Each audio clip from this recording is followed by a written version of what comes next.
I'm live, apparently.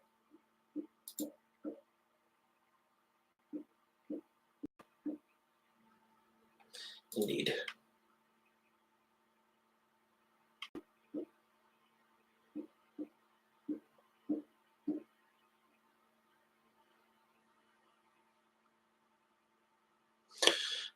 Hi, y'all. It's Sunday. And I am, in fact, live, it looks like.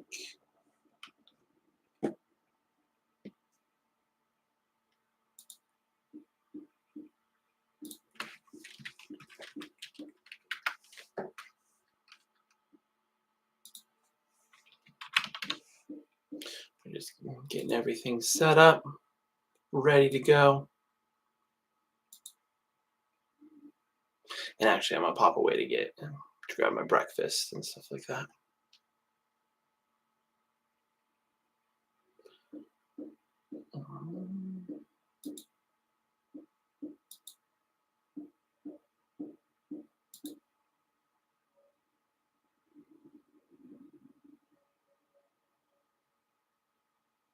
Excellent. Okay. And then is this ready to go?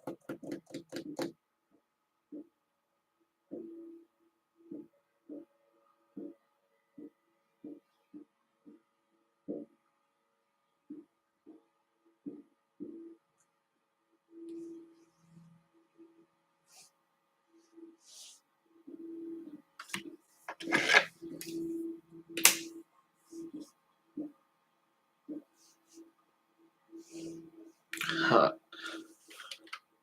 I have the wrong date on here. I just typoed it.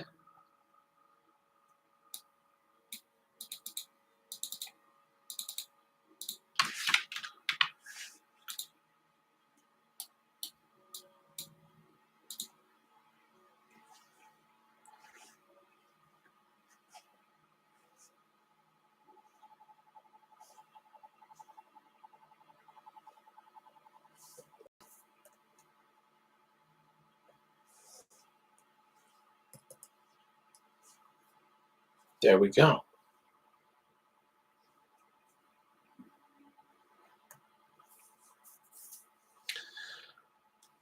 Hi, y'all. It's Sunday, November 23rd. This is the Sunday Chill stream. Well, we're taking it slow, but we're helping you get your math homework done from the weekend. If you got a quiz or a test coming up this week, we can talk about that. Make sure you're feeling confident.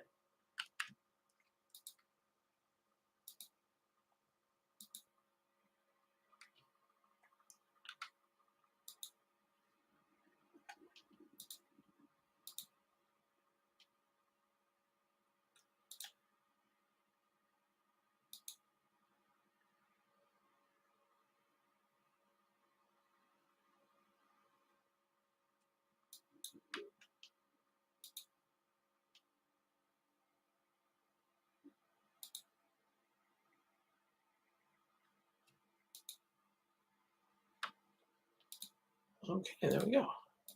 Just checking for questions that I didn't notice before the stream started, just in case I missed them. But doesn't look like there's any that I did. So, okay. The stream proper will begin soon. This is just me getting stuff set up, but I'll be back now that this is set up. So go to thecalculustutor.com. You should pretty easily see the buttons to submit questions. Just click on through and send me your math questions. Or if you don't even want to bother with that, you can just email me, ryan@thecalculustutor.com. So you can go to your email right now, put ryan@thecalculustutor.com, make the subject, math question or something like that. And I think you'll be good to go. So yeah, send me some math questions. So hopefully when I get back in just a couple minutes, we'll have some stuff to dive into. Happy Sunday. We're taking it slow. I'll be back in just a few moments after I go grab my breakfast. and my coffee. So I'll see you in a moment.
I'm back. I'm here. Hey y'all. Sorry, I let myself get distracted a little bit too. Um,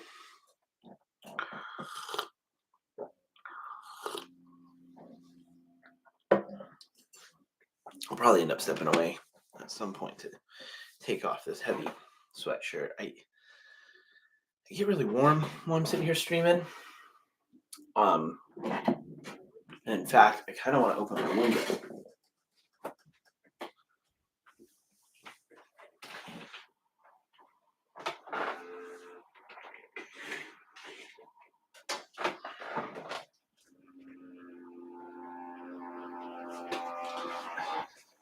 But I know that, there's like somebody across the street doing some work outside. And so I don't know.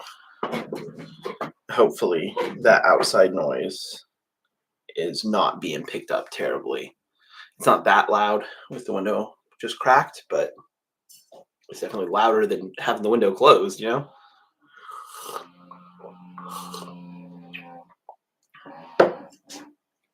All right. Hi y'all. We're getting started proper here. With a bite.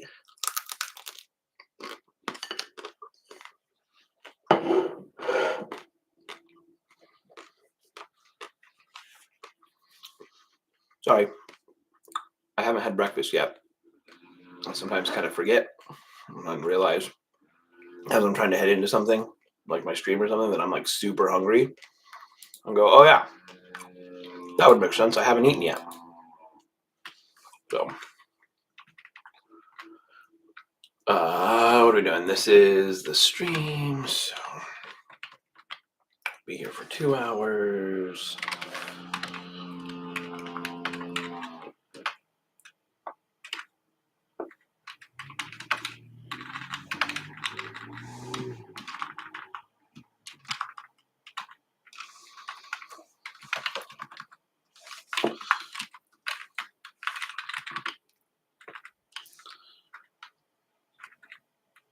Okay, there we go. I'm ready for that. Let's do the introduction proper and stuff like that. I'm so sorry. I'm Ryan. I'm the calculus tutor. This is my homework help stream or my math help stream. I often say homework in there because I assume most questions I get are going to be homework questions, because there's, you know, thousands of people in my community, millions of people across the country every day that their biggest math problems are homework questions. So um so I want to acknowledge that, but it doesn't have to be it doesn't have to be homework related or test or quiz preparation. It doesn't have to be school related. If you have a math question from your real life or just a problem that you're dealing with that you would like to have somebody sort of help you look at it mathematically, I would love to talk about that. Send in your question. I know the form isn't the form and stuff isn't super like suited uh for that. So you could just send me an email, ryan@thecalculustutor.com. Um but yeah, let's talk about how you do this. So stream will begin shortly. Actually, the stream has now begun. So we will get rid of that.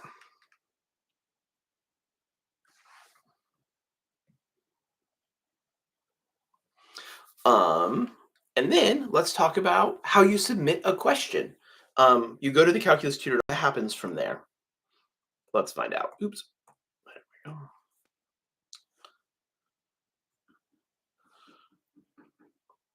So first of all, I'll update the tab I'm sharing so that it's actually showing the. I forgot I hadn't refreshed it. Okay, so it'll take you to my page where you can see right at the top. I talk about the homework help streams every Sunday, Tuesday, and Wednesday. Maybe I should just change that to math help streams. And then you scroll down. Oh, I should make sure this is actually nope. You all got a black screen. I'm so glad I checked. You got to remember that. Okay, there you go. Now you can see what I got. Okay, you go to thecalculustutor.com. You'll see this. You'll see my stream, my rough stream schedule. Um, and then scroll down a bit and you'll see the little streaming section. There's a submit a question button right there. So go ahead and tap that. That'll take you on to the streaming page of my website. And then scroll you down to the homework problem. Again, I should change a lot of this language. Um, so you can click on the homework submission form button, and that will take you here. Now, before it takes you to the form itself, which you can see here, it might ask you to sign in. It might bring up like a Google sign in screen. So, in order to submit questions with this form, you have to be signed into a Google account because you can submit images. And anytime you submit files through Google Form, Google just requires that the people that submit it be signed into a Google account, which I think I sort of get. So anyway, before you see this, you might see a sign in screen. Sign in with your Google account. If you're using a school Google account, um, be aware that it might then tell you you can't access it because it's outside your school. If that's the case, feel free to just email me your question, ryan@thecalculustutor.com. Or sign out of that, sign in with a personal Google account if you have one you want to use for this. Either way, though, that's the little bit of stuff that might happen instead of being sent directly to the form, but you should be sent directly to the form. There's a little box to say, yes, this is my email address. Then a little place for you to tell me who you are. And this doesn't have to be your real name or your legal name or anything like that, just how you would prefer that I refer to you when I'm answering your question, right? So when I go to answer a question, I'll be like, oh, this question was submitted by such and such. So tell me who is such and such. This is also a fine place where you could include your pronouns, right? So, I could put, you don't need to give me your last name. And I kind of don't want your last name, but you can give it to me if you want. Like, I'm not saying absolutely do not, but just, I don't need it. So, Ryan, I can throw in a they, them, there, and boom. That's all you have to put in is just your name and your pronouns if you care. If you don't put in pronouns, I'll probably just use they. Um, yes, that one is required. Uh, and then the next thing to do really quick is where did this question come from? I'm assuming most of these are going to be from a math class that you're in. So teacher and what the class is, right? Mrs. Jacobson's geostats, Mix Smith's algebra 2. Right, that's all you have to put in there. If it's not from a class, if it is from life, you can tell me that too. You can tell me, this is a problem I encountered at work. This is a problem, I'm trying to build a thing and have run into this calculation problem or something like that. Um, this doesn't have to be verbose. Like I said, teacher and class it would be the simplest thing to put there, if it's applicable. So just a couple of things, or if you need a little bit more because it's actually from your life, tell me about that. And then here's where we actually get to the good part. What is your question? Be as specific as possible. Um, so you don't have to retype the whole math question because a little bit later on, you're going to be able to attach an image of the problem wherever it's from, right? So what this section is for you to direct me within that image. One, because like if you just send me a picture of your entire textbook page or your entire worksheet, I need to know specifically which problem you want me to look at. Or if you send me you can also attach an entire PDF. So if you send me an entire PDF, that's what this example here is showing. If you had sent me an entire PDF, I would need you to tell me which page on the PDF and which problem number.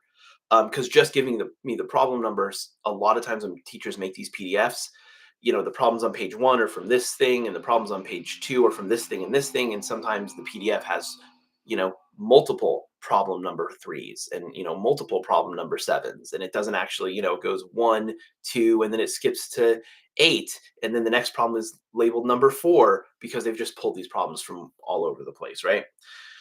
Anyway, so just direct me to the problem you want me to focus on, and then in addition to that, if you can, if your question is specific enough, tell me what about that problem is giving you trouble. Like, you could say like, I'm not sure how to graph this. Boom, that's plenty. One sentence is probably enough. Two sentences if you need to. You can attack. You can do more, but you shouldn't. I'm not encouraging you to. The goal of any of these little questions is not to be a barrier, but rather to be something easy you can put in pretty quick, um, and then shoot your question off to me. Right? I really don't want it to take you very long to submit a question, or else I feel like it defeats the purpose. Um, so yeah, I'm not sure how to graph this or the, oops, there we go. The problems we did in class didn't have fractions. Right? Maybe that's what's throwing you off. There's fractions in this problem. The ones you did in class, maybe you're feeling all right about those. Right. So just this statement alone, right? Like, granted, I have to like sort of infer some information here, but if I receive this, what I would read from this is you did problems like the one you're sending me in class, but the problems you did in class didn't have fractions, and it's the fractions that are giving you trouble. Right? And that's really useful because then I know to spend some time with the fractions, and maybe after we go through the problem, um, we can do a little sidebar to talk more in depth about fractions before I move on to the next question or something. All right. So yeah, just be as specific as possible. But if that means if as specific as you can be is I'm not even sure where to start, that's totally fine. But please tell me that, right? If you're stuck at the beginning, then that means when I go to answer the question, I can spend a little bit of time talking about strategies for starting problems and and just how to navigate through that difficulty right at the beginning of a math problem, which, like, I think everybody experiences that at some point in their math process, probably multiple times as you go through different as you learn new math things. You'll be be dealing with one thing and you're like, ugh, I don't really know how to do these types of problems, and then eventually you kind of figure it out, but then you move on to a new math topic and you're like, ugh, I don't really know how to start these types of math problems. um so yeah, so even telling me I don't even know where to start is actually specific in this sense. So yeah, um we'll skip this box really quick, but we'll come back to it. And then the last part is a place for you to attach images. On the form, you can attach up to 5 files, images or PDFs. So like, yeah, if your teacher has given you like an entire PDF packet on Canvas or something, just download it and attach the entire PDF. You don't even have to like screenshot it. If that's easier for you, do whatever is easiest for you. But I wanted to make that an option because that seemed really straightforward. Just download the PDF, send it to me up in this box, tell me which page and which problem and like what about that problem, and boom, that seems pretty quick and straightforward. But anyway, attach images. You can attach up to 5 because instead of just one. So one of the pictures should definitely be a clear and complete picture of the actual problem you want me to do. So clear just means I can read the text. It's not too blurry, and it's not too dark or too blown out. So yeah, just double check the picture before you send it, and if you need to retake it, retake it. Um, but I will do my absolute best. If it's a little blown out, if it's a little dark, if it's a little blurry, I'll still do my best to parse it. And if I have any questions about it, I'll say so as I'm going through the problem. And if you're in chat, you can just chime in. And if you're not in chat, I'll just make a call. Like if I can't tell if a number is supposed to be an 8 or a 3, I'll just make a call and then work the rest of the problem with that assumption. And then if it turns out I made the wrong assumption, well, hopefully the work I did helps you work through it with the correct numbers. Anyway, so a picture of the problem itself, but also oftentimes on worksheets and textbooks and stuff, there's a separate block of instructions for the problem, right? So here's a block of instructions for these 6 problems, and here's another block of instructions for these 20 problems. So make sure the instructions are either included in your image of the problem or take a separate picture of them and include them. That also goes for any charts or diagrams or little figures, even something like a blank coordinate axis. Like if part of the worksheet is like a space where you're supposed to do something applicable to the problem, like graph it, send me along that blank coordinate axis. And when I work through the problem, I will use the coordinate axis that you have access to on that worksheet rather than say using one that looks slightly different in my notes, right?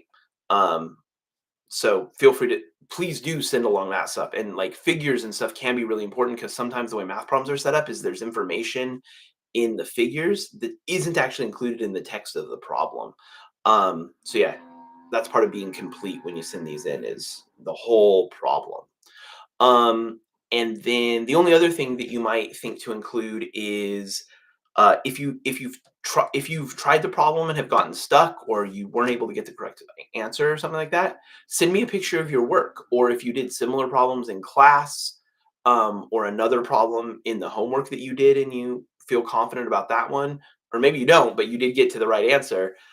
Send me a picture of whatever send me like one picture of relevant work that you've done. You don't have to do this, but it is helpful. It helps me see what your process is, all that sort of stuff. It helps me see if sometimes I can glean from your work that you might have some like misunderstanding that is actually, leading to this other difficulty you're having. Um, so if we go back up to this, that's what this checkbox is for. My my promise to you and my assumption is that if you send me a picture of any work you've done, you don't want me to show that on stream. I assume most people wouldn't. So that's my promise to you. I won't. If any pictures you send me of your own work, including like if you send me a picture of the worksheet and you've already done some work on it, and that's how you send me a picture of the problem, then then that I will figure out a different way to put the problem on my stream. If I can't isolate the problem from your work, I'll just rewrite it or something really quick.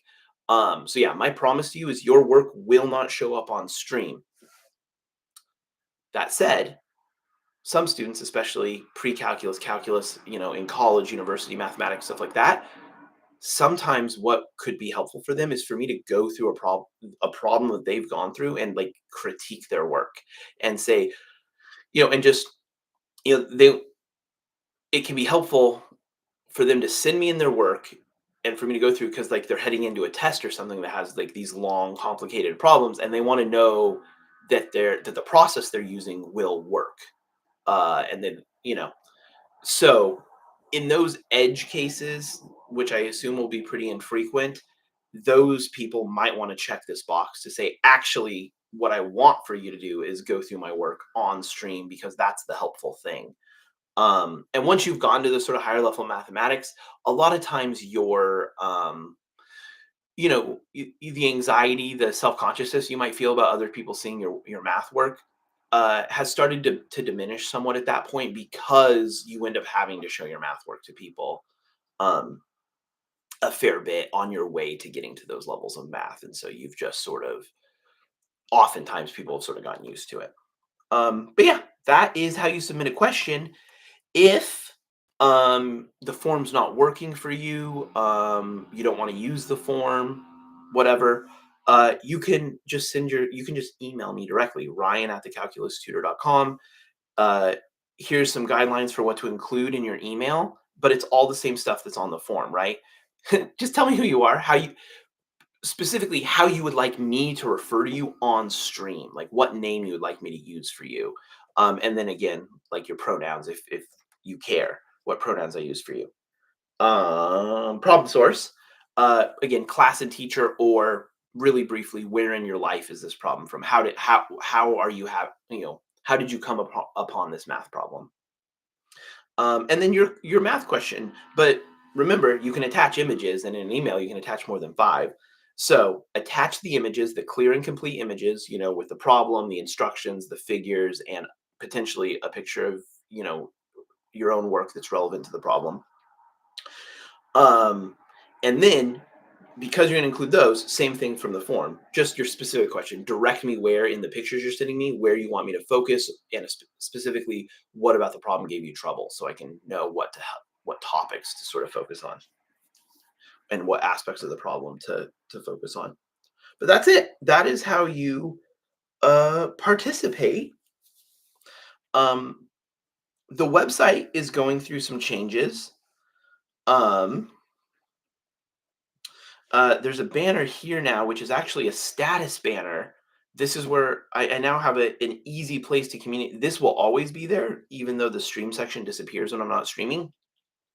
So I'll always have a nice place to communicate sort of the status of the stream. If the next scheduled stream has been delayed or canceled, if I'm like running late to it or something, I can update that really easily and quickly.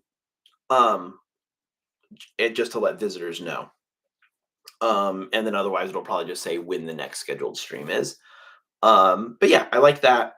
Uh, in the drop down menu, you can now there's a place here to submit math questions from the drop down menu because, well, actually, it wasn't a problem on this page, but on the front page, the button to submit homework questions is on this. Um, I would I would encourage you to like bookmark the homework submission form, and that way, anytime you're working on math homework, you can just if you end up with a problem that's giving you trouble, you can be like, ugh, I don't know what to do, or I'm stuck, or I keep getting the wrong answer, or I don't know how to get the right answer that's like in the back of the book. What you can do, and this is the way, this is sort of what you're doing with that problem. You've realized, okay, I can't seem to get to finish this problem in like the way you need to. And so instead of sitting there banging your head against it, you you just say to yourself, okay, I am stuck on this, so I'm going to reach out to Ryan. And you take a couple pictures really quick with your phone, you pull up the form on your phone, you send it along, and now it's out there headed to me, and I'll work on it on my next stream, and I can answer those questions for you. um uh and then you can move on to the next problem, or to your next the next bit of homework you do for a different class, or a different homework assignment for that class, or whatever, right? But sending the q- s- s- sending the question to me is you working on that problem, and you can give yourself the permission to then move on and say, okay, I've done what I can with this problem. Now it's out there, and I'm going to wait to hear back from Ryan. Oh, and yeah, hear back from me. I will, if I answer when I answer your question, after that stream, I'll email you and send you a link to where in these digital notes my work is, like the notes are, and a link to the timestamp in the VOD for that stream. Um, so you can just jump right to it, right?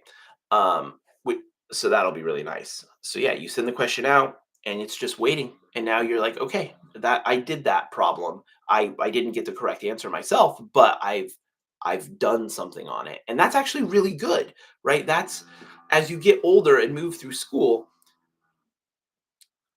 finishing the thing, getting the right answer is great, but it's not always, like, sometimes there's another point along the way to that where you go, okay, that's as much as I can do right now, and you sort of like have to pass the ball to somebody else. And this is you passing the ball to me. I'll do some stuff, and then I'll pass the ball back to you, uh, and you can go and either watch the stream live, for me to answer the next stream live for me to answer your question, or just you know watch the portion of the VOD when I email you the link. um, and that's you coming back to it and saying, "Oh, okay, I'm watching this. I understand this.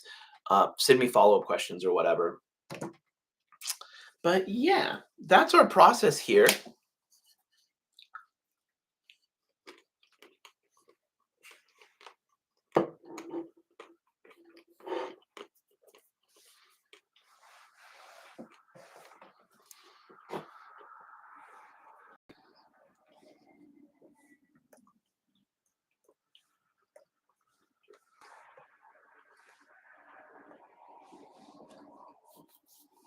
Oh,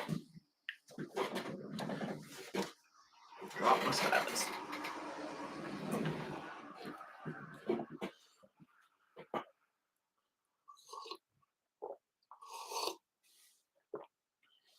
So y'all, this is. Oops.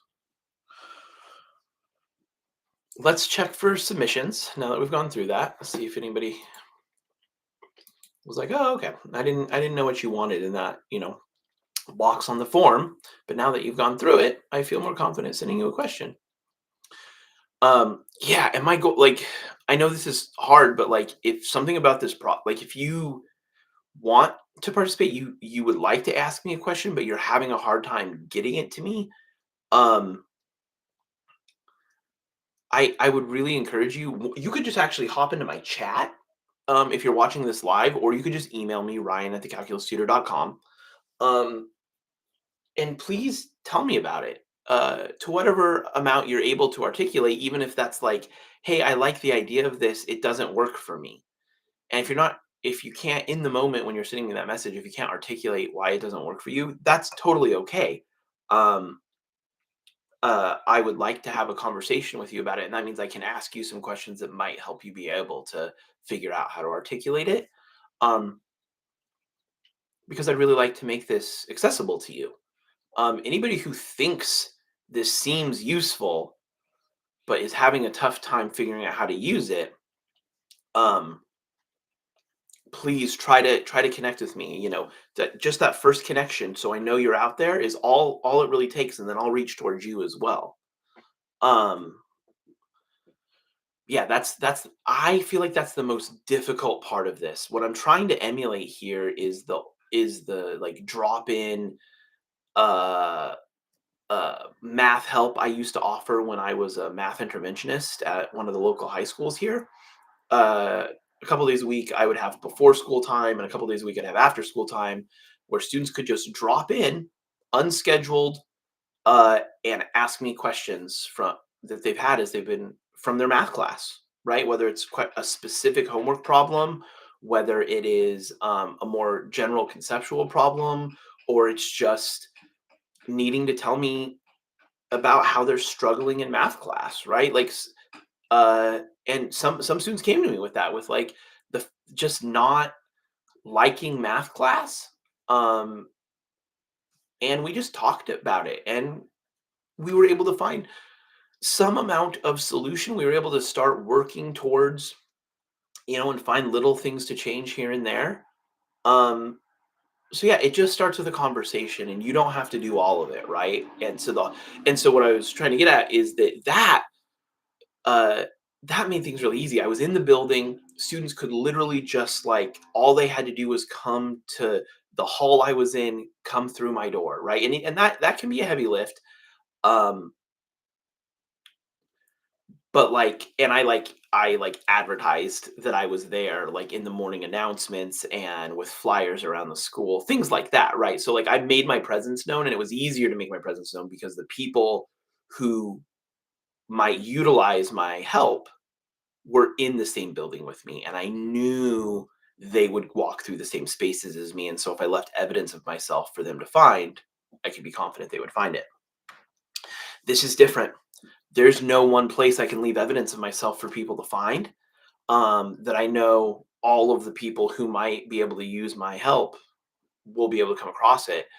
Um, and so that is the one big difficulty here, is there's a much bigger gulf between me and you. But all it takes is both of us sort of putting effort into reaching across that gulf, and we'll bridge it, right? It is actually a really easy, uh gap to reach across, if only you can see the other person on the other side. And so that is the difficulty, I think, is finding, is you all knowing that I even exist, so you can come and find me, and me knowing who you all out there are, being able to discern you, and actually reach back to you. So yeah, just give me honest, whatever amount of feedback you can, and then I'll take it from there, right? And we can be in conversation. Um,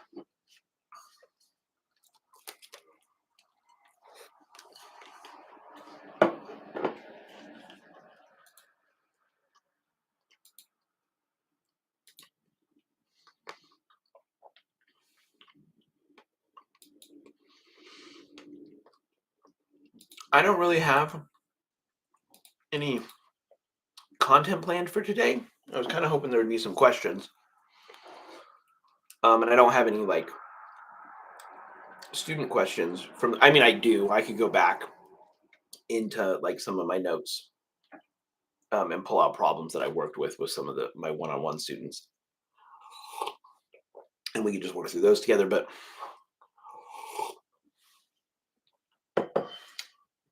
I would just be doing it for the sake of doing it, and I'm not super in the mood for that.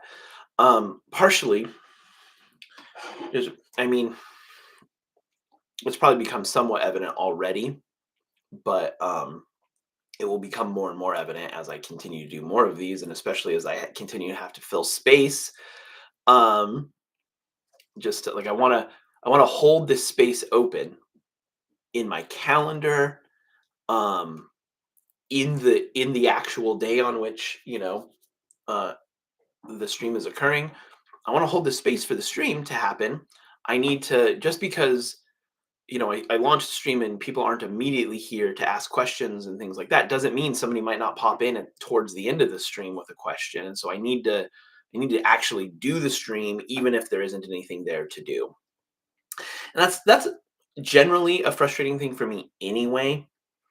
But in this case, there is enough utility to it that I can sort of convince myself that just sitting here kind of doing nothing is ultimately useful.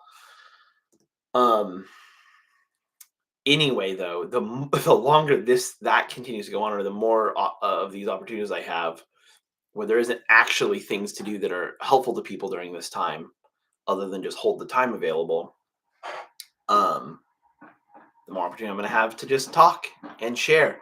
And I'm a pretty radically open and honest person. Um, I My philosophy is to sort of live my life in the open. Um, I don't I don't really believe in treating topics or anything as if they're taboo. I don't really believe in euphemisms and talking around things, or pretending things that exist don't exist. Pretending the experiences people are having, pretending they're not having those experiences, things like that. That just none of that makes sense to me. Um, and not that anybody has watched any of these or is going to, but like anybody that did, any hypothetical person would already have seen some amount of that. But anyway, all that to say, an additional sort of overshare that's not necessary, but I'm going to do it anyway. I'm currently in the process of changing medications. I was on, what's it called, venlafaxine. Um,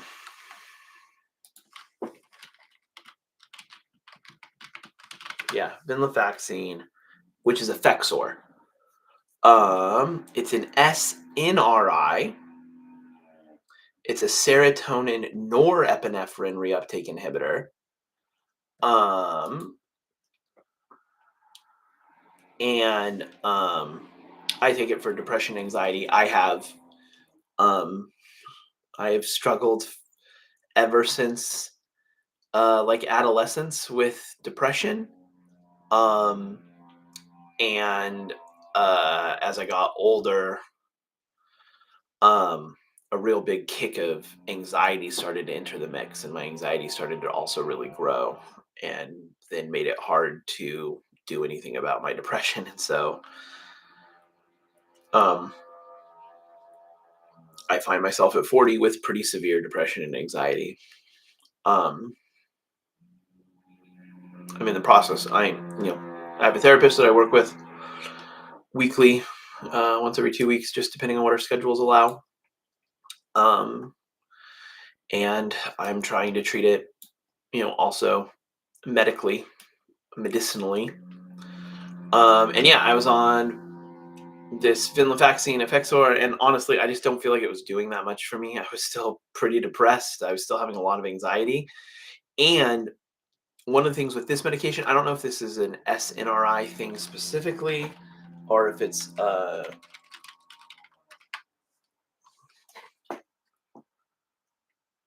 SSRIs and SNRIs. Um, Symptom of discontinuing them, of going off of them, is what get referred to as brain zaps. I now refer to them as brain zaps because that sort of is collectively what they've been referred to. When I was first started experiencing them, I didn't know what they were, and it felt like pangs of strong but brief vertigo is what it feels like to me. And then there is, and I sort of understand why they're called brain zaps now. Some of the other feelings that I didn't really know how to make sense of, but would accompany those vertigo feelings. Those are sort of the zappies that I think people refer to. But anyway, I they're awful. They are very disorienting. Um, and it's sort of like this, like if I move my eyes laterally, that especially if I'm like walking, that can sort of trigger it. And it's not like an on, it's like a buzz that goes on. It's like a bzz, but sometimes it's like a bzz, bzz, bzz, right? So it like does a strong one and then you have it and then it sort of echoes a little bit and then dissipates. And it's a few seconds, but it is like instantly disorienting. And then you sort of come back and you know where you're at, but yeah, it's disruptive because it literally disrupts your what your conscious brain is actively doing, right? It disrupts your focus and stuff like that. um and I don't like it, and I don't want to have to deal with it unexpectedly if for some reason I can't get a refill of my medication.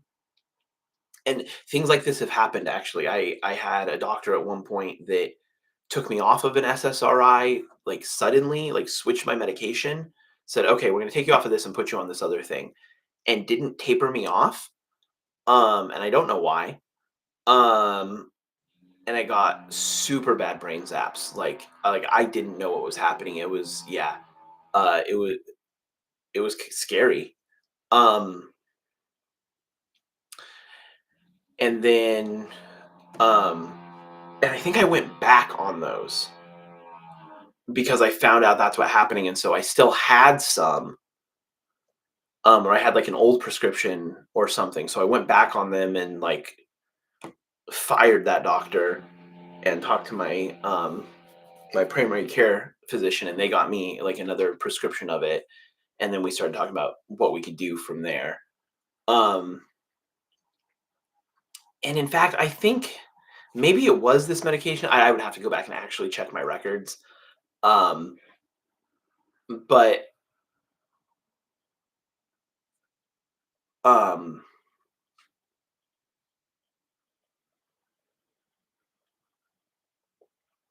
anyway, it was really alarming to me and unexpected, and I decided I don't want the possibility, especially with just, like, with the state of the world, like, I think we're I think we're getting closer and closer to a general strike. I think a general strike will happen in 2026. We're in 2025 right now, uh, and probably within the first half of 2026, but I don't know.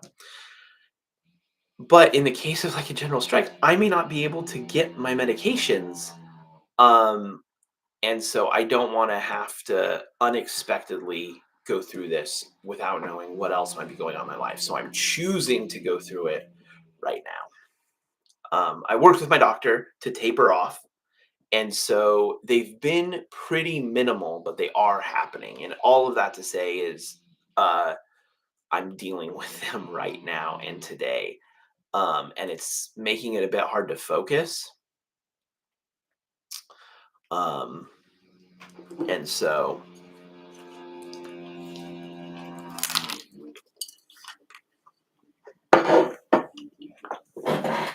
just working on stuff for the sake of doing something on stream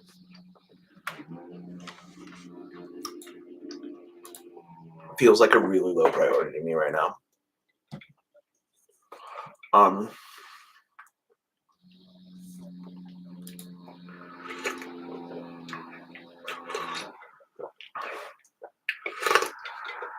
I have one student after this stream. I have one Sunday student. Um, and like pretty immediately after the stream actually, which is nice. Um, and then from there, I should be able to sort of structure my day so that the brain's apps are fine. We had oh yeah, we had people over this weekend, the Polycule. So there's 6 of us in total. Um, and everybody, this is our game group, like our core game group as well. Um, and we get together pretty consistently now every 2 weeks for a game day and game night on Sundays. So it's like every other Sunday. No, every other Saturday. Huh. I don't know why I said Sunday. Every other Saturday. People come over in the early afternoon, and like the like scheduled time is like 1 p.m. to 6 p.m. Sometimes people get there a little earlier, a little later. Sometimes people take off a little early. Sometimes people take off a little later. Sometimes after we play some games, we'll settle in and like watch a show or a movie or some YouTubes or something. And so, we'll stop playing games around 6, but then people will stay till like 8. And this last one, we actually did a sleepover so that we could all have dinner together on Friday night and breakfast together on Sunday morning and sort of start the day, partially so we could just sort of focus on my new Project Asunder, which is my original TTRPG system and setting. And it was super well received. Everybody was really excited and was excited to jump in and have ideas. And like, this isn't by any means like it's like super early access is what I told them. Um, and the purpose of this first iteration of it is to build the system actually. Like the system as a whole doesn't actually exist, but there's like a really basic foundation that I've created, that I've laid for us, that doesn't have to stay the foundation. If we build a new foundation and then in the process we realize like, oh, this foundation isn't shaped correctly or isn't in the right spot or whatever, and so together we then build a new one to then start launching. Oh, that'd be totally fine, but we needed a place to start, and that's what I built. But yeah, the idea is it's just like a playtest sandbox for us. We create stuff that we can reuse, but then we're going to tweak stuff as we go. And then that's our first campaign called Scabs. After that, after we have enough mechanics and systems and stuff that we're pretty satisfied with, and it feels fun to play, we're going to then start a new campaign, new characters, that jumps back in time. The new campaign is called Prelude, and we're going to play that with these mechanics. And in that campaign, we're going to sort of flesh out kind of the world that preceded the world of the first Scabs campaign, and sort of led up to it. Um, and give us some background stuff, and then the fun, and that's gonna so we're gonna really focus on world building there, because we'll have solid mechanics, and obviously the mechanics will probably continue to shift and evolve and change, but that's fine. But the core system will kind of mostly fully exist, and from there we'll just need to adapt it. Um, and during Prelude second campaign, that's where we'll do that refining, and then also really build the world. So like in Scabs, one of sort of the expectations I set is like, uh expect to retcon. Expect that the mechanics in the session, in the next session, are going to be slightly different than the mechanics in this session. The world, something about the world might be meaningfully different, and so this freedom to retcon and stuff, to keep the game moving, to keep us playing and exploring mechanics and stuff like that.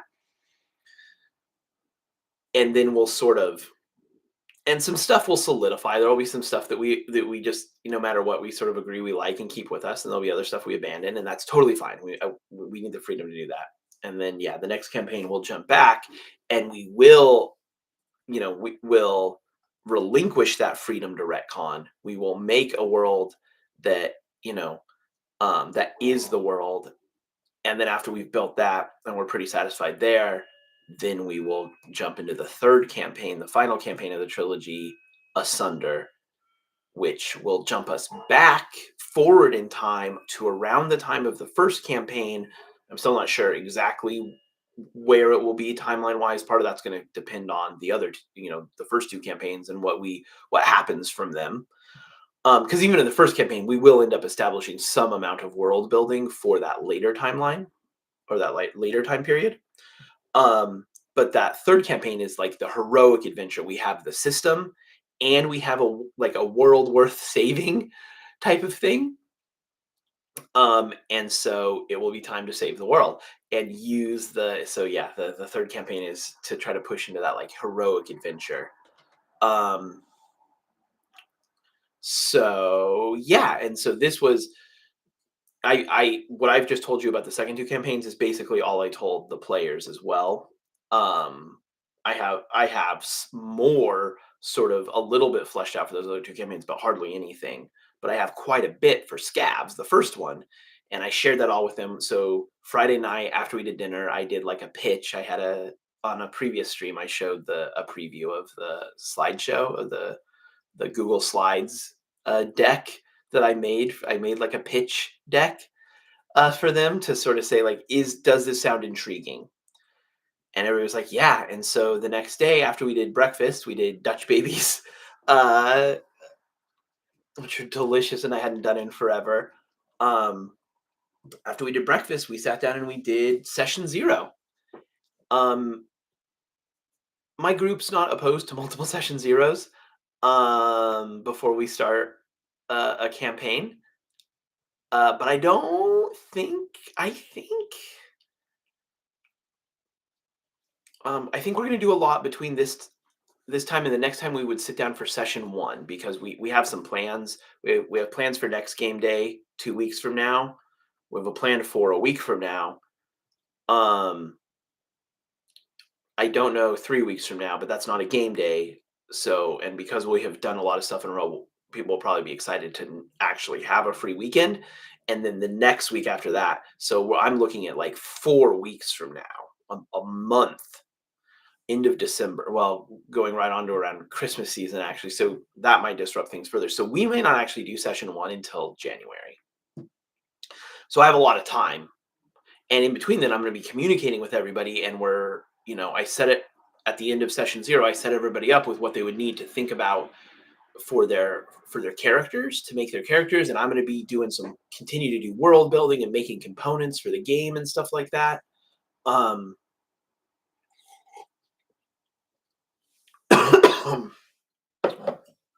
So yeah, um it was a nice weekend. Um but because of that, there are so many dishes to do.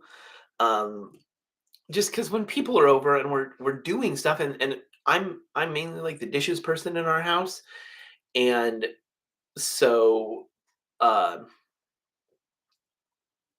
but I was like presenting the Asunder stuff both Friday night and Saturday after breakfast. And so I never had a chance to like try to like catch up on the dishes, which I sometimes do, like if we're watching stuff or if people are, playing a game that, works just as well with 4 or 5 people as it does with 5 or 6, then sometimes I'll step away and just the way our house is situated, they would be playing the game like 15 feet from where I'm doing the dishes with no walls between us. So like I can still be like listening to the conversation and checking in on the game and stuff like that. So I can still be participating, but oftentimes I will step away to process some of the dishes. Um, I didn't have a chance to do this, so the dishes situation is so dire, y'all. Um, and so honestly, that's my plan is to make a YouTube queue, set up my tablet, and just sit there and process dishes for the afternoon after I'm done with my student. That's a thing I can just stand there and do. Um, it should um, it should minimize the amount of brain zaps I experience because I won't be moving around a ton. Though the sound of the water, the sound of clinking dishes, the sort of side to side movement that's necessary for doing dishes might actually trigger some. I'm not sure, but even if it does, I'm just sitting there doing dishes, so it doesn't really matter. It's not actually going to disrupt much of my focus, and I'll have like a YouTube cue going to sort of that I can like that will help me like sort of regain my focus pretty quickly, right? I can just refocus in on the video. Um, so I think I have myself set up for a pretty good day of dealing with these brain zaps. It's a pain.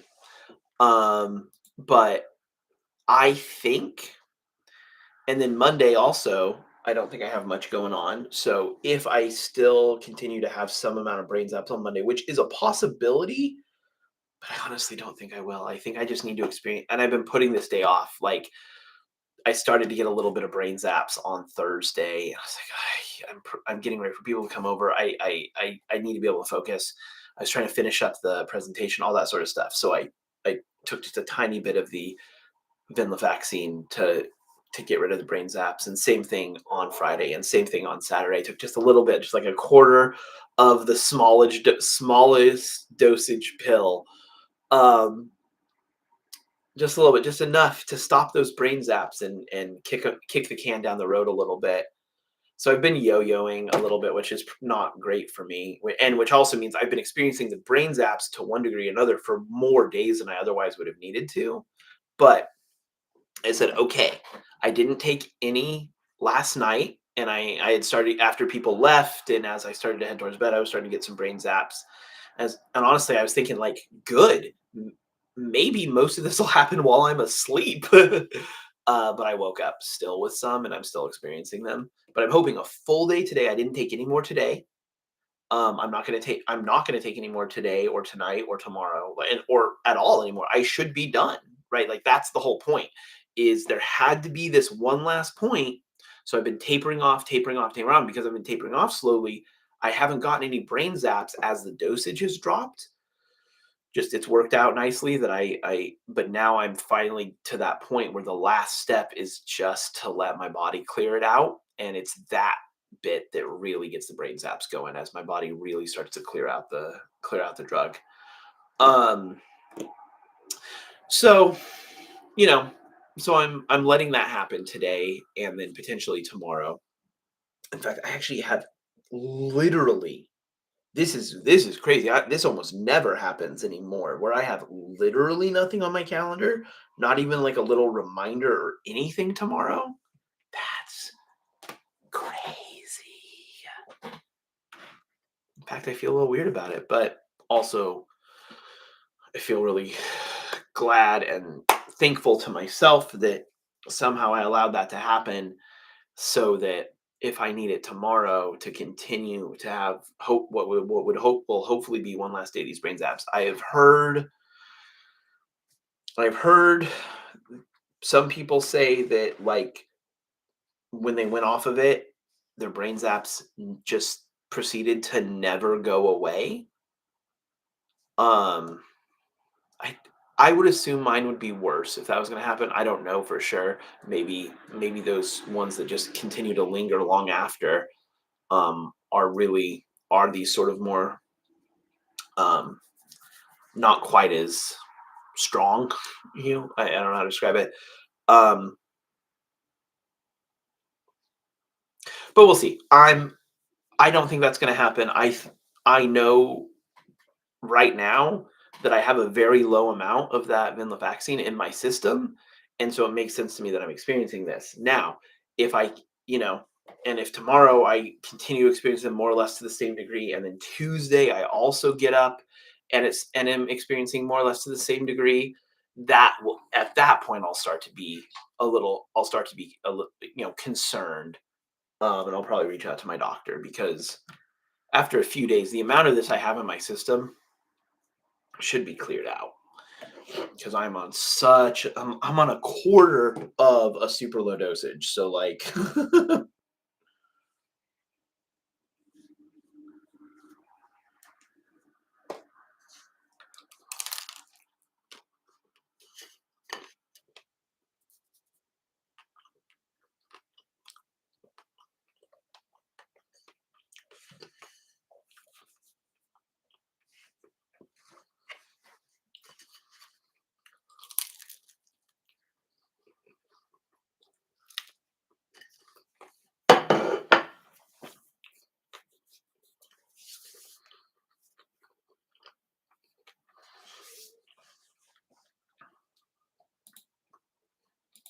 I am checking the form and my email though pretty regularly to see if a question comes in. I don't want to miss it.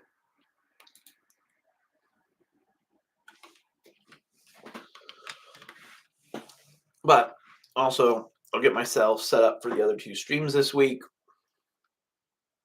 That'll be nice.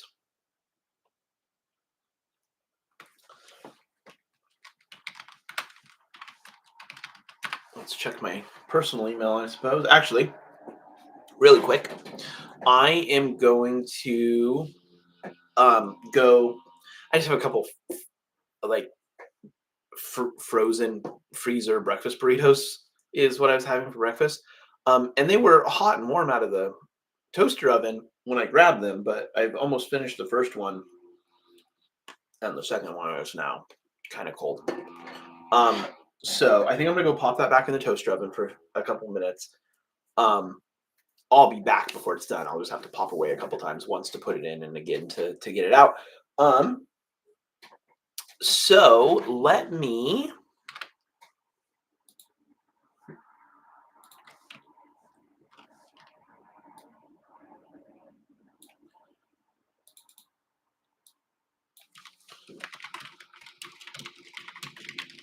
There we go. Ron will be right back. Submit your math questions.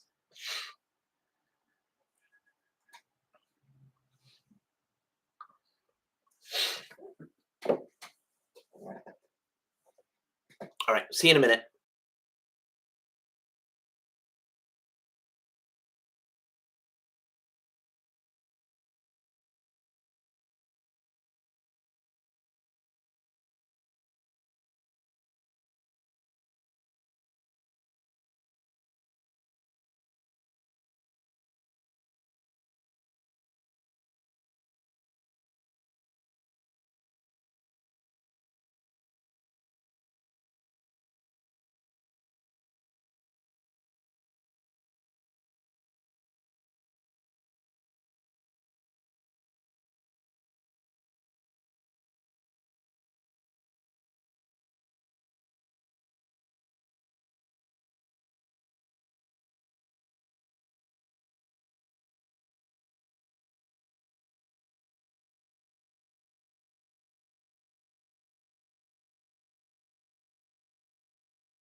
All right. Oh, so going up and down the stairs is zappy. I mean, walking itself, I think for whatever reason, here, I'm going to reach past the camera for a second.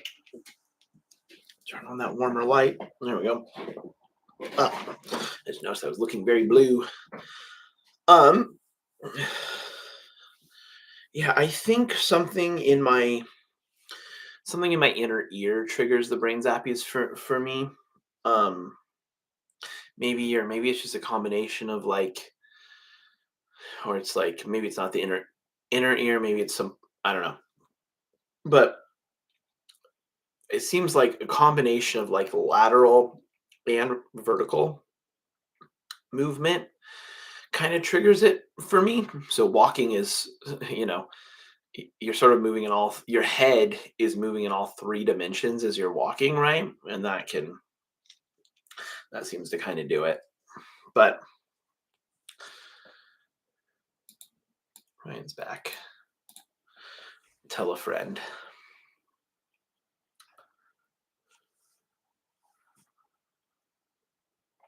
Oh, I see. Okay. The Miro board that I'm sharing on the stream only update. So I have that same Miro board pulled up on my other computer where I like monitor the stream and do other stuff and interact with like my email and stuff. Um, and so I updated the Miro board to get rid of the Ryan will be right back message, but it didn't update on the screen share or and therefore on the stream. I was like, what? Why? And it's because I was looking at the stream on the computer I'm streaming from rather than the Miro board. And the Miro board only updates if it's the active window. I That just sort of clicked for me. And I wonder if I can do anything about that. Like in general, I like that behavior, but in this particular case, I would like to override it in some way and say, like, but I think that's just kind of how Windows works a little bit too. It doesn't matter a ton. Um,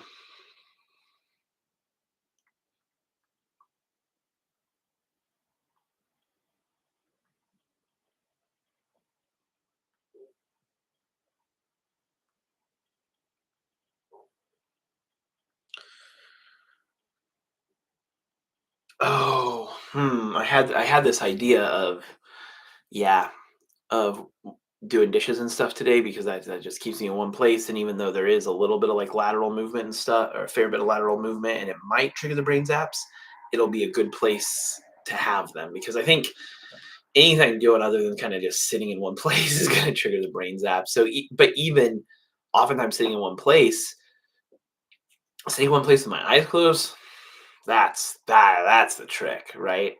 But like anything else I'm sitting in one place to do, I'm almost always going to be moving my eyes like back and forth and up and down and stuff. Like if I'm playing a video game, but if I do that without moving my head, oh no, oh yeah, that move right there, moving my eyes sort of from side to side, but also up from like neutral to up and then back down like a little half circle move. That really triggers it. That was crazy. Um, but anyway, so like even reading might not be terrible actually. Reading might work pretty well. So maybe that's something. But regardless, the I think there are things I could do to absolutely minimize the number of brain zaps I experience. I don't know that I would want to use my day for those things. I think I know I'm going to experience the brain zaps anyway, so I think I'm just going to say, okay, let's do something that I can do with brain zaps just as well, more or less just as well as I could without them. And like sitting there and processing all the dishes downstairs sounds great. Honestly, um, Ryan, like especially if I don't have brain zaps tomorrow, I might, and I'm kind of expecting to, but if I don't, and all of these dishes are done, oh man, you guys, that's a free day for Ryan. Um, so yeah, it just seems like the best use of this time is process all those dishes that need processing. I can just stand there for as long as it takes and just grind and get it done. Um, but it does occur to me that Cole and Drew might want to play TI today, but I guess I'll just tell him that like I'll just tell Cole like no, it's a brain zappy day for me. I set this day aside to sort of get through these brain zaps, and I just want to stand here and process dishes. Oh, Drew's off all of next week though for Thanksgiving. So we could just do TI tomorrow. This my day's open. We could do it whenever. So actually, yeah, especially if I don't have brain zaps, it'll be a great thing to do. So yeah.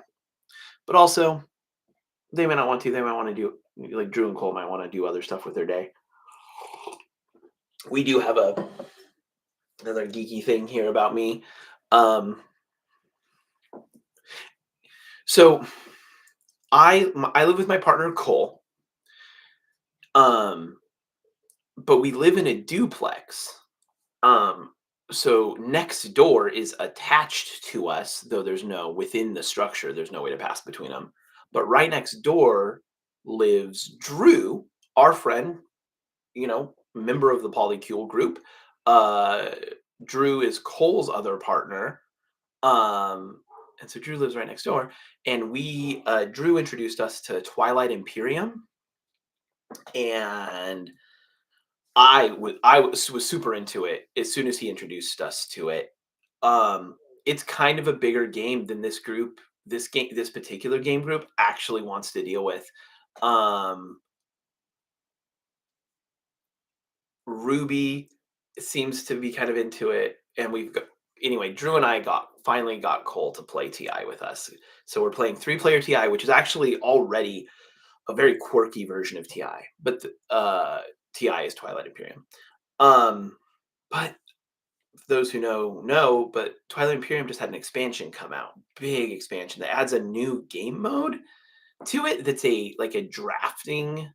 So there used to be a fan mode called Frankendraft, where you sort of pick and choose pieces from the different factions that are in the game. Normally, this faction stuff is all together. Nobody else really gets to use it, except in very limited cases. But this says no. You get this faction's Dreadnought, and this faction's Cruiser, and this faction's Starfighter, and this faction's ability to do this, and this faction's ability to do this other thing. And it's now an official game mode. It's like fully supported. It has the expansion came with components, like a whole separate deck of action cards. They're just for this version, so that they work with this version, because a lot of the action cards in the base game wouldn't work with this. Anyway, so we are now playing our second game of that. We already played one game of it's called Twilight's Fall. And it's very fun. And so the way we play, so for those who don't know, Twilight Imperium, actually Josh Hutcherson was just on Jimmy Fallon recently, I found out, and talked about Twilight Imperium. Apparently he plays TI. He has a group he plays TI with. And he was telling Jimmy Fallon about it, and it sounds ridiculous when you try to explain it, when you show pictures of it. Because yeah, it's like as Josh Hutcherson explained, like it has over 1,000 pieces, and yeah, well over 1,000 pieces. But also like takes a full game of it is going to take 6 hours minimum, like absolutely minimum. Most of the time, it takes more like 8 or 9, all told, for the full game. But what's really nice is it is played in rounds. So because Cole and Drew and I all live here, we just have the board set up, which takes up a ton of space. So we have it set up on a couple folding tables in Drew's garage, and that's where we play. And we'll get together, in the on an afternoon and say, hey, do you want to do a round of TI? And we'll sit down for an hour, 2 hours, and do one round of the game. And some games finish in the 4th round, some games finish in the 5th, some games finish in the 6th. You're almost never going to finish a game in 3 rounds, and a game is almost never going to last until the 7th round. Though there are ways to make the game last longer. Normally you play to 10 points, but you could play to 14 points, and I can see that could potentially push you into a 7th round, maybe even an 8th round. But yeah, so we've played several 3-player games of TI at this point, and this is our second game in this like Frankendraft Twilight's Fall mode, and it's so much fun. I actually think it's the most fun way to play TI, at least with 3 people, but I think just sort of in general. It does mean you lose a lot. You lose a lot of the flavor of TI. Like there is deep lore to Twilight Imperium, Um, in fact, the base game comes with a like a rule book, something that's the same size and shape as the rule book. Um, it's just lore. It's just backstory. It's just like 20 or 30, like it's like a magazine-sized document, 20 or 30 pages of just lore of the backstory and information about and like lore information about all of the factions. You don't have to engage with any of that. Like none of that is necessary for playing the game, and knowing it doesn't really benefit you. Though reading the lore of the faction you're playing can help you sort of understand sometimes like the strategy you should be employing and sort of like what that faction is about, because sometimes it's not exactly clear from the abilities like how they combine in synergistic ways or the strategy you might employ with them. And sometimes the flavor, the backstory, the faction can actually like inform you of that, and that's kind of cool. Give you sort of like a the attitude of the faction, and so you're like, okay, if you have that attitude at the table, you're probably going to make decisions that your abilities will work well with, decisions your abilities will support. Um, so there's an element of that that I admit is very fun and very engaging. Um, But in terms of, like, at the table playing and the way the game plays, I think this Twilight's Fall mode is much more dynamic, and much more and it like, it doesn't play significantly faster, but it feels like it plays faster. But also, because we're playing it in rounds, just 1 round per sitting, we're not trying to go fast. If when you sit down to play a game all in 1 sitting, which I've done a few times, um there's some pressure to go quickly, and sometimes you're gonna have turns that take a while to just do all the stuff in the turn, so it's naturally gonna take a while. So then if you have to also pause during your turn to think, that really slows things down. Like it is one of those games where you're like, the expectation is you're thinking about what you're going to do on your turn during everybody else's turn, because it's going to take long enough to get back around to you that you have plenty of time to think and plan out the numbers and things like that and do any of the math you're going to need to do. um so there's a little bit of expectation that, yeah, you'll play kind of quickly, when you're trying to play the game all in 1 sitting. But because Drew and Cole and I are just at our own homes, we haven't traveled and we don't need to go anyplace after we're done playing, we play a little slower than we probably otherwise would. So we've probably dumped, I think we're going into the 4th round of the game we're currently playing, but we've probably dumped 5 or 6 hours in dumped 5 or 6 hours in already. Um, Granted, it takes an hour to do the setup draft. At least the first few times. I'm sure we'll get faster at it. Um, and Drew's still figuring out how he wants to organize all the components, because like he got this expansion and it basically doubles the size of the game. Maybe not quite doubles, but pretty close. And so like there's just like he essentially has a whole nother Twilight Imperium he has to figure out how he wants to store, but also make all the stuff accessible. So I don't envy that. Oh shoot, my I heard my burrito ding.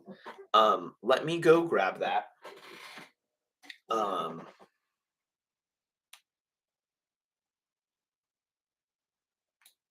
so I will be right back.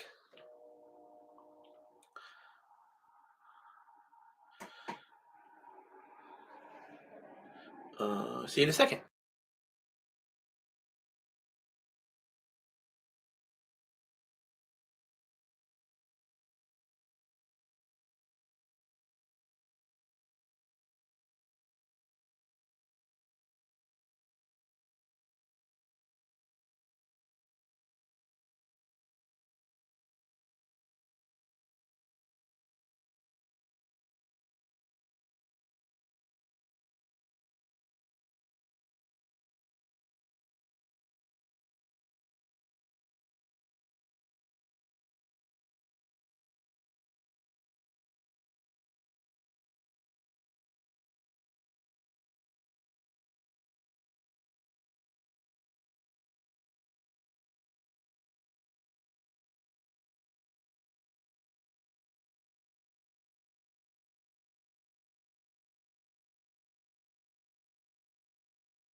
Oh man, y'all. Yeah. Moving. Moving sets off the zaps.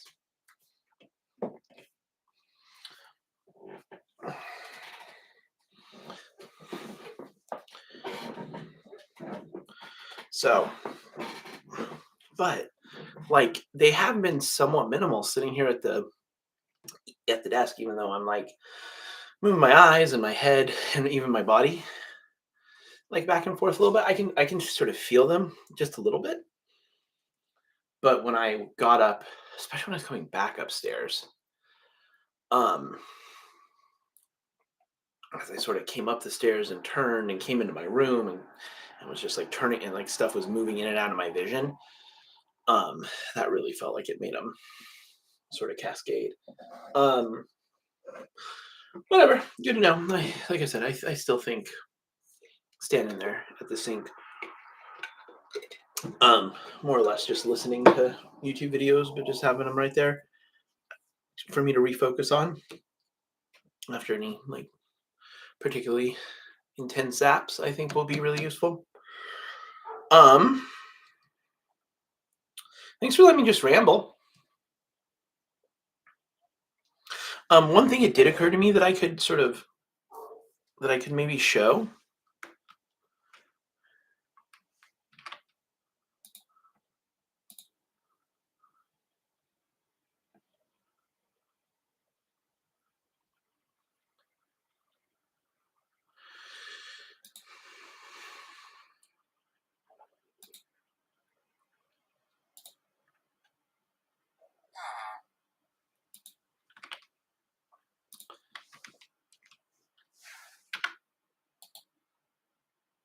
Oh,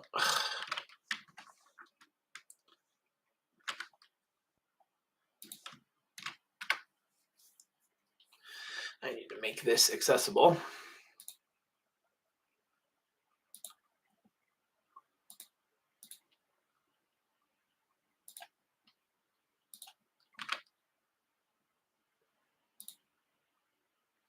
There we go.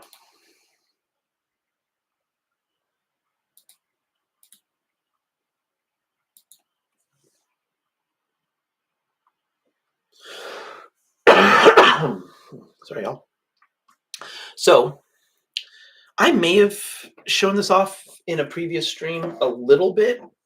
Um, I'm almost positive I did most of the work on it off stream. But so here, let me show. Oh, I have to end my share on this and then start it again on this. Okay. So Asunder, the TTRPG setting and system I'm working on is going to use a 2d10 system rather than a d20 system. So some probably most people watching that was gibberish. In Dungeons and Dragons, the most popular tabletop role playing game system, um, they use what's called a D20 system, or so D20 is just the abbreviation for a 20-sided die or dice. So you've probably in pop culture, if you've watched Stranger Things, anything like that, you've seen those big, nearly spherical uh, icosahedron um, dice. They have 20 sides. 20 is a crit. One is a critical fail. Right, like these are sort of pop culture tropey things. Anyway, that's the system that Dungeons and Dragons uses, um, and has used for several versions, like most of the versions. Um, and it's classic, and lots of other systems use it. Um, and it does its job because it's very straightforward. And then you can adapt; it's highly adaptable as well. But the reason I don't want to use it, the very particular thing has to do with probability. If you have a 20-sided die, all of the sides are ideally all of the sides are equally likely to come up in a fair die, and we assume any random d20 is a fair d20. So we assume a result of a 12 coming up is just as likely as a 3 is just as likely as a 1 is just as likely as a 20. So you are just as likely to you have a 5% chance of a critical success, getting a natural 20, as you do of getting any other specific number. And now the way we sort of traditionally deal with that flat probability curve, which is this is what makes things like this, sometimes people say it's swingy. What they mean by that is you will get a really good roll and then immediately get a really bad roll, and then you can just sort of swing back and forth between really good and really bad rolls because the extremes are just as likely as the middle. But the way we traditionally deal with that in D&D is you have like a DC, a difficulty class of say 18 or 15. And the player just needs to roll above that. And so there is a larger probability than just one number coming up that they will. And so that's how you sort of offset it. You make a range of outcomes. Um, or you, yeah. But even still, that you have to put you have to be intentional every single time about creating a more intuitive probability curve. It seems really strange. Um, a d20 is really simple. Every result has a 1 in 20 chance of coming up, a 5% chance of coming up. And so, again, on a fair die, which we just sort of assume most die are, or any average dice is, um,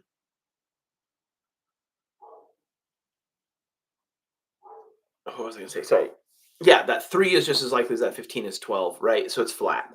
And we would assume, at least for me, it seems like that would be the more intuitive. And in some ways, it is more intuitive. But when people are actually thinking, when they're sort of in character and they're actually thinking about the likelihood of outcomes, in the real world, just as common, maybe more common than a flat probability curve is a bell curve, where you have some middle values that are much, much, much more likely than the extreme values. Um, the heights of people are distributed this way. If you gather a random group of people, this is a little bit complicated. You can make sure this happens is if you say take a group of 10 people and take their average height, and then you take another random group of 10 people um and take the average of their height, and you do this a whole bunch, and now you do it 100 times. In fact, if you were to plot those averages, they would form a nice bell curve. And that's what we expect. We expect most people are average, and fewer people reach out to the extremes. There are very few people who are very, very, very tall. There are very few people who are very, very, very short, right? But there's lots of people who are average height. There's still quite a few people who are kind of tall and kind of short. And there's fewer people who are, yeah, that person's tall. Yeah, that person's short. And even fewer people who you go, oh, that person's really tall. That person's like Wookiee tall. And even fewer people who you're like, oh yeah, that person's really short. They're like Ewok short. I went with the Wookiee thing and then the Ewok thing occurred to me. Oh no, you can't see what I'm sharing. I'm so sorry. You can't even see my picture. It's just a black screen. I'm an awful streamer. Come on. There we go. I'm sorry about that. When I switch which thing I'm screen sharing on my computer, I have to like go and tap on the stream, or else it stays black.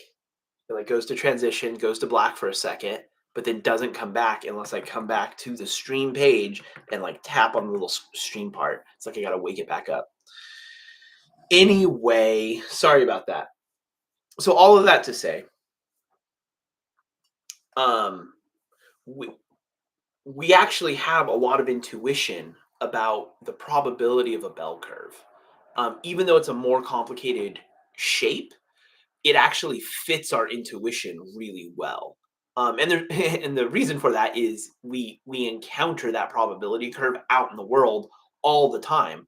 probably actually more than we encounter a flat probability curve, because a flat probability curve is in a lot of ways like artificial, right? Like a D20 has to be manufactured with some amount of precision in order to actually be a D20, right? People don't want a D20 that's poorly constructed and like lands on 3 more often than it lands on 7 consistently, right? Um, and so those have to be constructed and engineered. And granted, a situation where you're like choosing a random object, blindly or whatever, that's a flat probability. Um, but these bell curves are actually they are sort of natural probability curves. Things tend to naturally cluster around the average and become, more unlikely out at the extremes. Um, and so I wanted a rolling system that also has that same behavior. And luckily, all it takes is just rolling 2 dice and adding them together. The sum, the total of 2 dice when you add them together, that number, that sum does follow a bell curve, and it doesn't matter how many sides the dice have, even 2 regular 6-sided dice. Um, so just you have two 6-sided dice, right? Each one has 1, 2, 3, 4, 5, 6 on it, right? And they can even have little dots, that what we call pips. You can think of those dice. And here, let's actually, I'm going to go back to the Miro board. Here's the thing for us to talk about.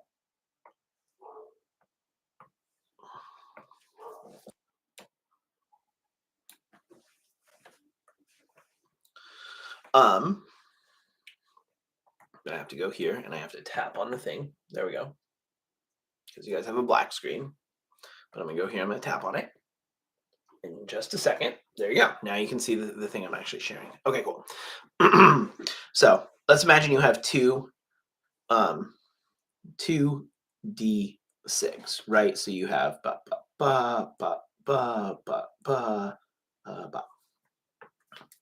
Ooh, I have a chance to use this eraser. Oh, that's nice. We like that. Okay, right. So we could have, maybe this is our 4.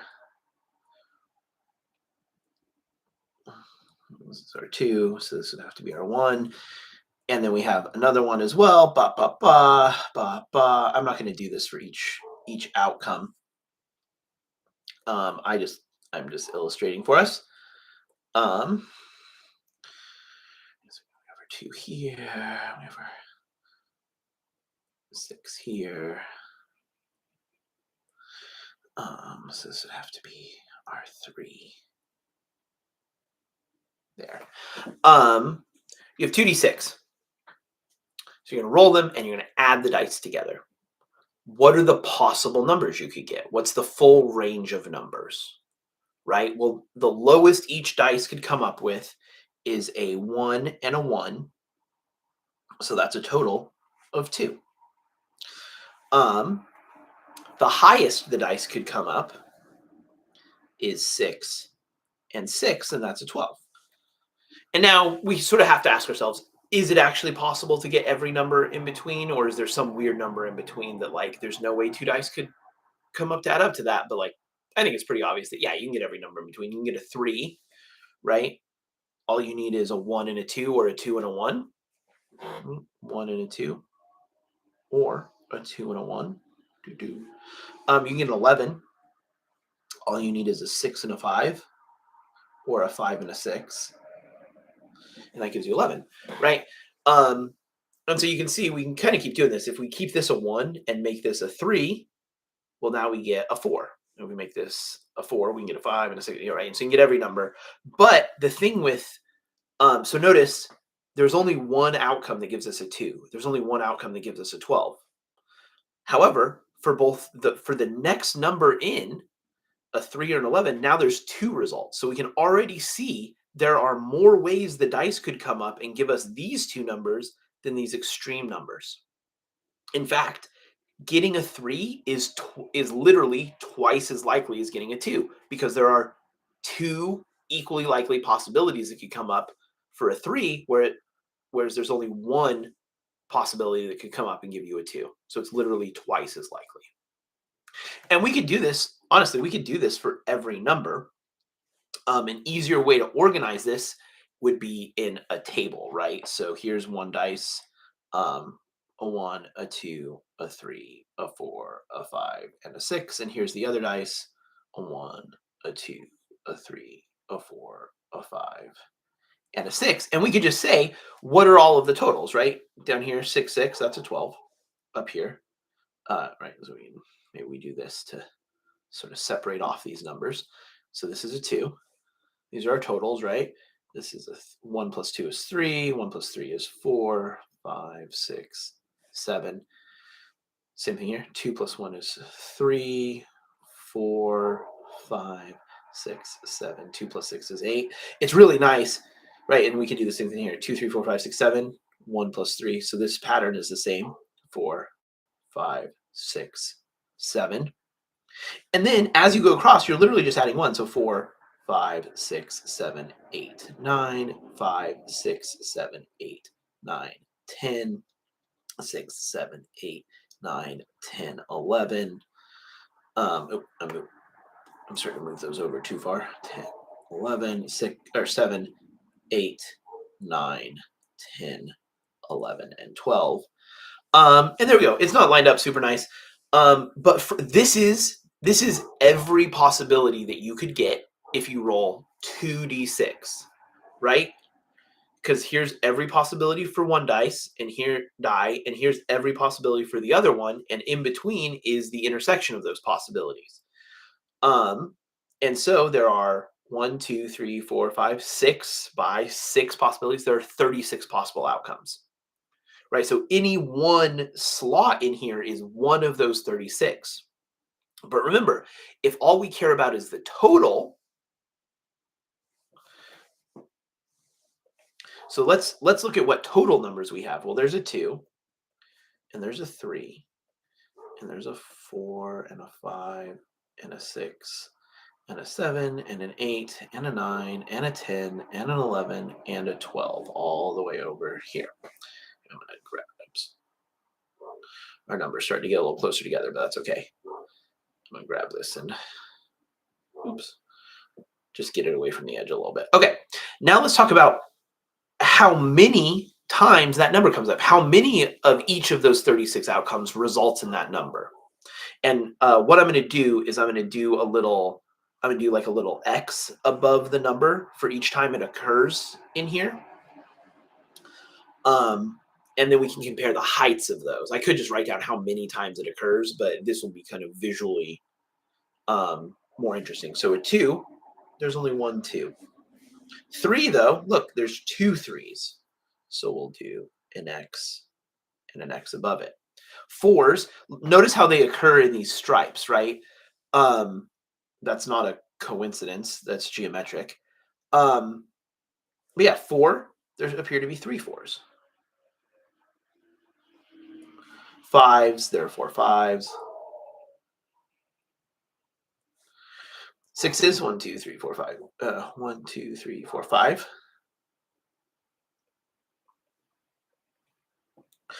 Hopefully you're starting to see a pattern. 7s, there are 6 ways to get a 7. 2, 3, 4, 5, and 6. Sorry, I'm trying to keep the X's aligned so that the heights of the columns are true. And then 8s, we start going back in reverse. Now there's 5 of these. So in fact, I'm going to, just for consistency,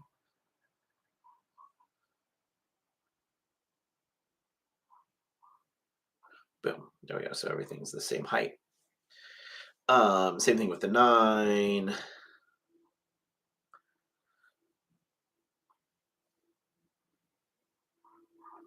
Right, and this.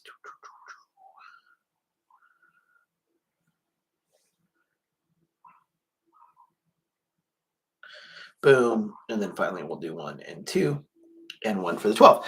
And now, and so this isn't that like curvy bell curve I was talking about. This is actually very triangular. because it's a six-sided dice.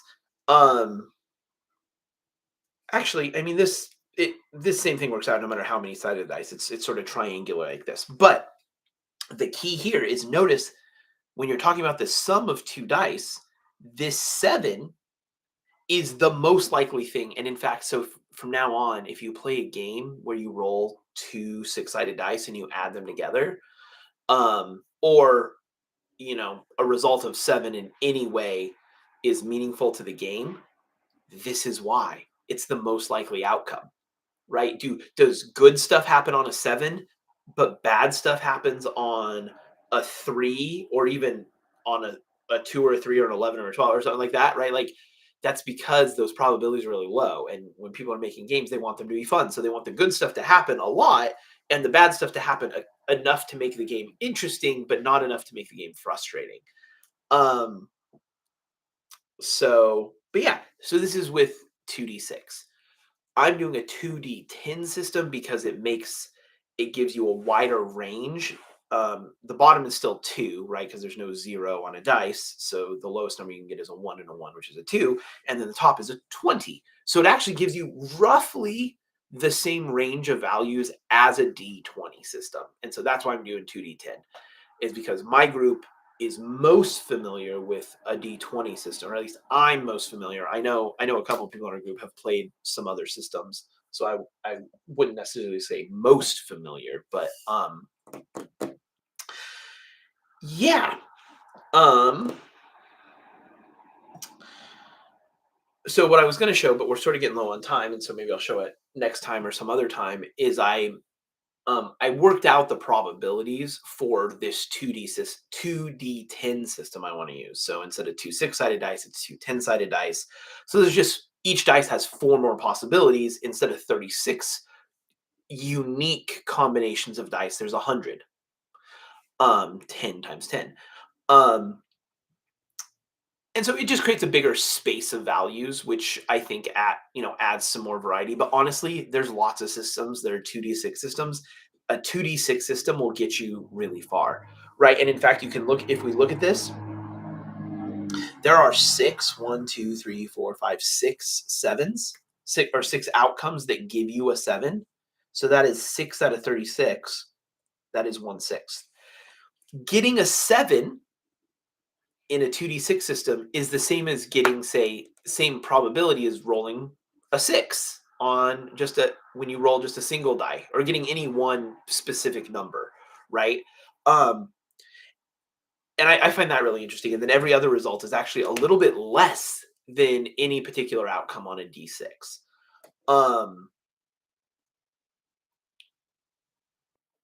But there are these like subtle gradations, right? And with a D10 system, because there are 100 possible unique results, right? Like the first dice is a 1 and the second dice is a 2, a 1 and a 3, a 1 and a 4, just like we spelled out here, right? There are 100 unique positions in the grid. Each position is a different die, a result of the two dice, a unique result of the two dice. Because that's out of 100, it makes figuring out these probabilities a lot easier, or like you can instantly convert them in your head to percentages, right? So if you like, so you want to, it's not very often that you're trying to roll a specific number in a TTRPG. I think oftentimes you're trying to roll to meet or beat a number, sometimes to be below a number, but oftentimes to meet or beat a number. Um, And so there's a range of values, but just for simplicity, let's say you were trying to roll exactly, um, the most common outcome in a 2d10 system is 11. And there's 10 ways to get an 11. So 10 out of 100, that's 10%. In fact, however many ways there are to get that outcome, that's the percentage of getting that outcome. So, for example, to roll a 6, well, we can just look at these dice. um, you Any result of a 6 or higher cannot be part of a combination that results in a 6 because there's no dice, or there's no 0 on the dice, and there's also no negative numbers. So the results of both dice have to be less than 6, so a 5 or less. And so it actually corresponds to the same one. There's one, two, oops, there's 1, 2, 3, 4. Oh, I can look right here. 4 ways to get a 5. That's true for 2d10 as well. Um, so that's 4%. You have a 4% chance of rolling exactly a 5. Now, if you want a range of values, you just add them together, right? Because it's also symmetrical, if you know there's 4 ways to get a 5, you know there's also 4 ways. That's a 5 is 1, 2 removed from the 7, the middle number. So a 9 also has 4 ways. So say you wanted a um, well, actually, let's do something or less. Let's say you wanted a 5 or less. So you could do, there's 4 5s, 3 4s. So that's 7, 8, 9, 10. That's 10 outcomes that fit 5 or less. So 10% chance, right? So it's really easy to convert 2d10 uh, outcome possibilities to percentages in your head. Um, and then that all gets complicated when you add in things like advantage or adding modifiers and stuff. But like having a really intuitive base system makes all of the additional stuff you have to do for those other complications you want to add in for game mechanics sake, and interest sake. It makes those easier to deal with because the base that you're starting from is already a little bit easier. Whereas 2d6, while there's fewer outcomes and um, calculating these, like figuring out, wait, what's 5/36? What percentage is that? Even 1/6, like what percentage is that? Could you jump to a percentage quickly in your head? Um, I couldn't instantly. I would have to at least take the step of going, oh, 1/6 is half of a third. And since a third is 33%, then a sixth has to be like roughly 16%, 16, 17%. I would have to do all, well, granted, I do it all in my head and it happens kind of quickly. Whereas with a 2d10 system, you're like, oh, there's 7 ways to get the outcome you want, then that's a 7% chance. You know, there's, you know, there's actually, you want it to be, it can be a whole bunch of numbers. So there's like 30 different ways to get the value you want, or the value you want or higher or whatever. Well, then you have a 30% chance of success. Um, so yeah, I'll show that spreadsheet where I sort of where I've done some analysis, breaking down the probabilities for rolling with advantage, rolling with disadvantage, things like that. But yeah, for now, this is where we're going to call it. Thanks for hanging out with me on this chill Sunday stream. I will be back on Tuesday at 9 p.m. Oh, this is not the.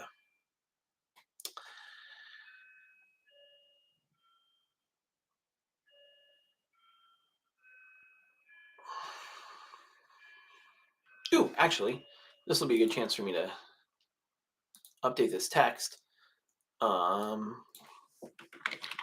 Math help streams.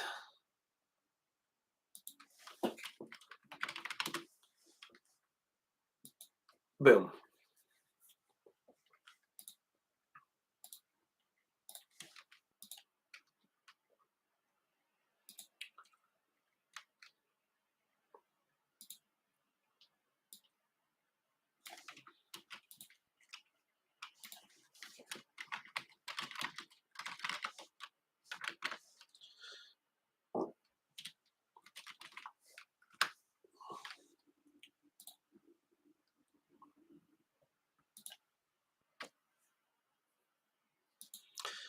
Okay, there's that.